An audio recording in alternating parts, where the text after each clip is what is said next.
વનિત મને લાગે છે અંદર જ ગયા હશે. ચાલ અંદર ચાલ પ્લીઝ વનિત પ્લીઝ. સરગમ તારી તબિયત તો જો આવી હાલતમાં કેવી રીતે અંદર જઈએ? મને કંઈ જ નહીં થાય તો મારી ચિંતા ના કર, પણ મને લાગે છે આપણે અંદર જકસી. પ્લીઝ વનિત ચાલ ને અંદર પ્લીઝ. ઠીક છે ચાલ. અરે આવું તો થોડું ચાલે યાર. આ લાસ્ટ મોમેન્ટે તમે બે માણસો મારે ક્યાંથી લાવવાના? મેં તો જે કામ લીધું હોય ને એ મારે થવું જોઈએ એટલે થવું જોઈએ, ગમે તે થાય. કોઈ પણ હિસાબે થઈ શકે તેમ નથી વિશાલભાઈ. અમે ખૂબ જ જોર લગાવ્યું પણ થયું જ નહીં, એટલે જ છેલ્લે તમને કોલ કર્યો છે. સોરી વિશાલભાઈ, આઈ એમ એક્સ્ટ્રીમલી વેરી સોરી.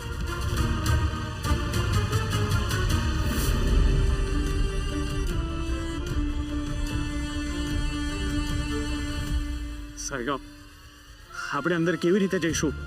અહીંની ટિકિટ કેટલી મોંઘી હશે? આજે નવરાત્રિનું પહેલું નોરતું છે. જો માતાજી આપણને અહીંયા સુધી લઈને આવ્યા છે ને તો અંદર જવાનો રસ્તો પણ માતાજી જ બતાવશે.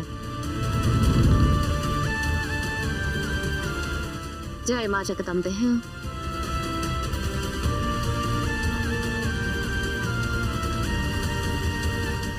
હલો,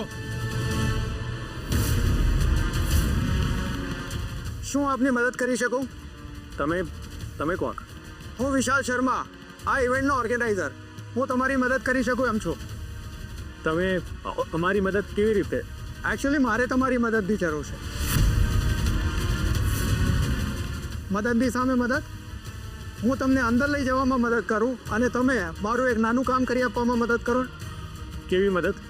અહીંયા કલર્સ ગુજરાતી રંગરાત્રિના ગરબામાં મારે 2 માણસોની જરૂર છે. આમ તો મારી પાસે માણસો હતા જ, પણ સંજોગોવશાત આવી શક્યા નહીં. એમની જગ્યાએ શું તમે કામ કરશો? શું કામ કરવાનું છે? કામ તો ઇવેન્ટને લગતું જ છે. નહીં સર, સોરી, અમે આ કામ નહીં કરીએ. સર અમે કરીશું કામ. અરે પણ સરગમ, તારી તબિયત તો જો. આવી હાલતમાં કેવી રીતે કામ કરીશ? વનિત બધું મેનેજ થઈ જશે, મને પાક્કો વિશ્વાસ છે. પણ સરગમ, વનિત પ્લીઝ તું મારી ચિંતા ના કર, બધું જ થઈ જશે. મેં તને કહ્યું હતું ને કે માતાજી આપણને દરવાજા સુધી લઈને આવ્યા છે તો અંદર પણ આપણને એ જ લઈ જશે. બોલો ને સર, શું કરવાનું છે? સરગમ તું ગાડી થઈ ગઈ છે. આપણે આવું કામ કરીશું? વનિત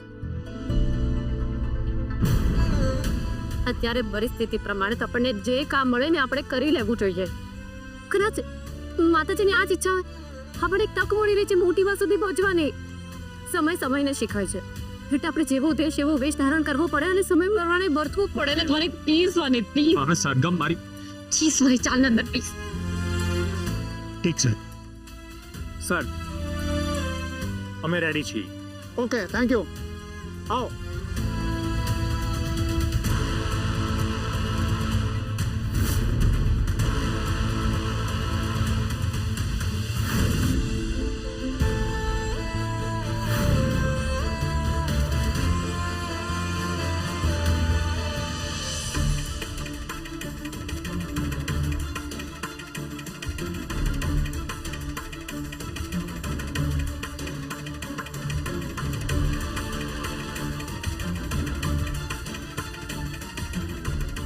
ઇન્જેક્શન લઈને આવ.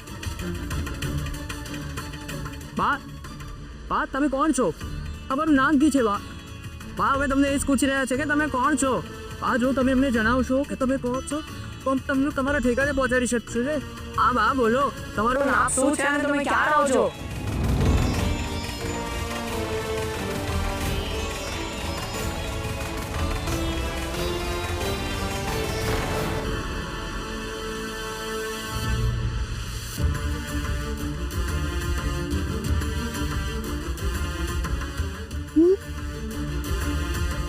હું કોણ છું? મારું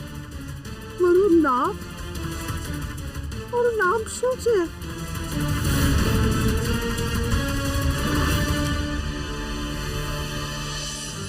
હાલો, હાથ ઉપર બાંધી દેજો. અને આ તમારા કોસ્ચ્યુમ ચેન્જ કરી લેજો હા પ્લીઝ. અને જ્યાં સુધી કામ પૂરું ના થાય ને ત્યાં સુધી તમારું નામ રાધા અને તમારું નામ મોહન.